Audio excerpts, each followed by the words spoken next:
দর্শক, আমি কিন্তু এই মুহূর্তে দাঁড়িয়ে আছি কিন্তু ঠিক নগর ভবনের সামনে, এবং এইখানে আমার পিছনে কিন্তু যে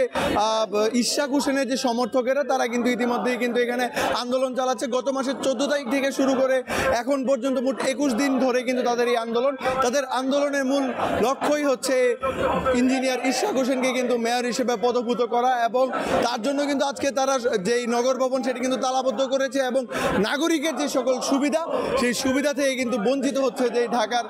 নাগরিকরা আছে। এবং তাদের একটি মাত্র কথা, যত দ্রুত সম্ভব তত দ্রুত যাতে ইশরাক হোসেনকে মেয়র পদে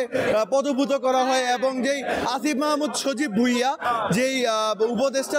তাকে যাতে দ্রুত পদত্যাগ করা হয়।